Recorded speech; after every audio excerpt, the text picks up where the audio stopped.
तरीकों को अपनाकर आप नाराजगी को दूर कर सकते हैं, अपने परिवार को एक कर सकते हैं और अपने खोए हुए प्यार को भी वापस पा सकते हैं। लेकिन एक बात का आप खास तौर पर ध्यान रखिएगा कि कोई भी कार्य आप करें उसके लिए आपकी जो नियत है वो साफ होनी चाहिए। जी हाँ, मंशा सही होनी चाहिए।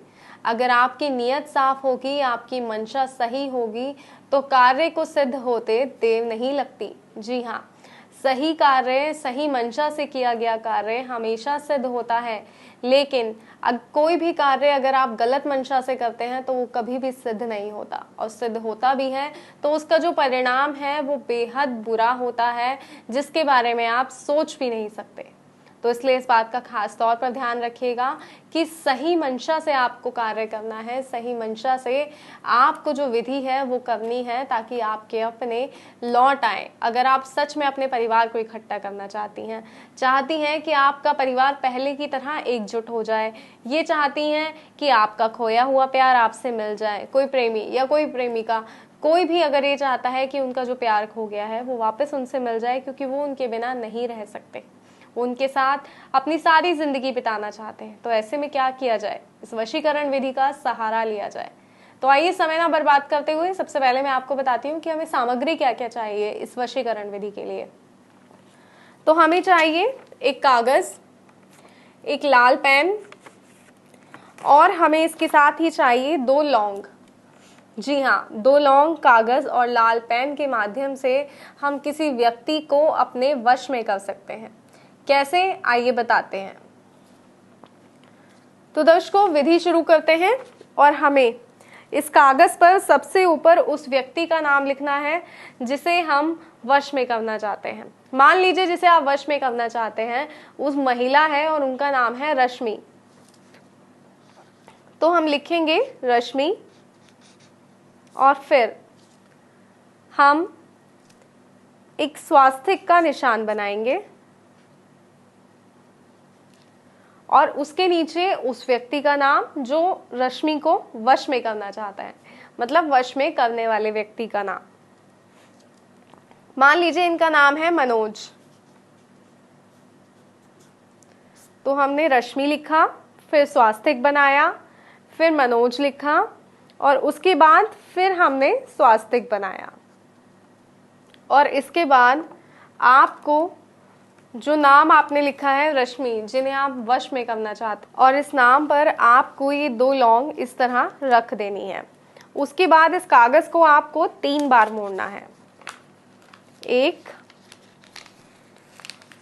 2 3, इस तरह 3 बार इस कागज को आपको मोड़ना है।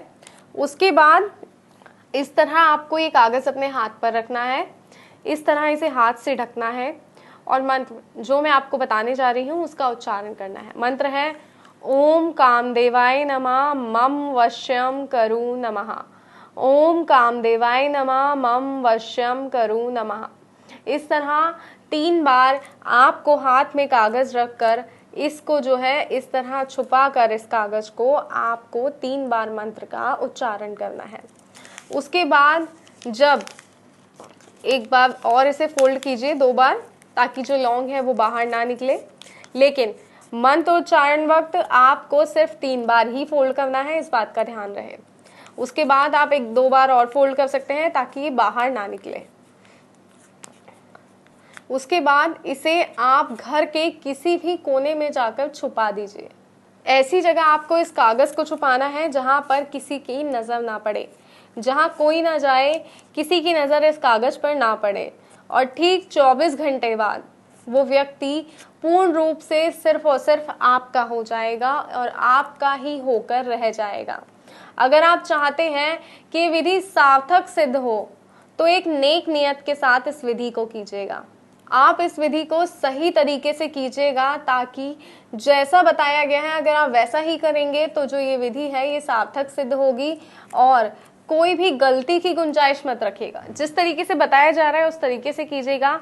नाम लिखना है कागज पर, स्वास्तिक बनाना है, फिर उस व्यक्ति का नाम जो वश में करना चाहता है, उसके बाद फिर स्वास्तिक बनाना है और लौंग को जो है उस व्यक्ति के नाम के ऊपर रखना है जिसे आपको वश में करना है। अगर ऐसा आप करते हैं तो आपका जो वशीकरण है वो सफल जरूर होगा। और एक और खास बात का ध्यान रखिएगा कि जब आप ये वशीकरण कर रहे हो तो आपके मन में सिर्फ उस व्यक्ति का ध्यान हो जिसे आप अपने वश में करना चाहते हैं। अगर ऐसा नहीं होगा या आपका मन विचलित होगा तो भी ये वशीकरण असर नहीं करेगा। तो ऐसे में उस व्यक्ति का ध्यान कीजिए जिसे आप वश में करना चाहते हैं, ये सिद्ध मंत्र का प्रयोग कीजिए और उस व्यक्ति को अपने वश में कीजिए जिसे आप प्यार करते हैं, जिसे आप अपना बनाना चाहते हैं। बिखरे हुए परिवार जो है फिर से जुड़ जाएंगे, खोया हुआ प्यार वापस मिल जाएगा। इस विधि के माध्यम से, इस मंत्र के माध्यम से, इस वशीकरण के माध्यम से। लेकिन सही तरीका अपनाना बेहद जरूरी है। तो इस सही तरीके को अपनाइए, सही विधि को अपनाइए और जो वशीकरण की सही विधि जब आप अपनाएंगे तो उसका सार्थक होना निश्चित है। तो फिलहाल मुझे दीजिए इजाजत। कोई सवाल पूछना चाहते हैं, कोई आपके मन में कोई मंशा है वशीकरण को लेकर, कोई वशीकरण आप कर रहे हैं वो सार्थक नहीं हो रहा है, या इस वशीकरण से रिलेटेड कुछ भी पूछना चाहते हैं, तो आपकी स्क्रीन पे जो नंबर दिखाया जा रहा है उस पर कॉल कीजिए, बात कीजिए और अपनी हर समस्या का समाधान पाइए। क्योंकि ऐसी कोई समस्या नहीं है जिसका समाधान मुमकिन नहीं है, लेकिन तभी होगा जब आप कॉल कर कर बात करेंगे। तो दर्शकों, जैसे कि आपको बताया है, कॉल कीजिए, अपनी समस्या का समाधान लीजिए और अपने आप को एक खुशनुमा जिंदगी दीजिए। फिलहाल दीजिए इजाजत, फिर हाजिर होंगे, आपको बताएंगे और नए तरीके कि किस तरह आप खुद को खुश रख सकते हैं। नमस्कार, जय माता दी।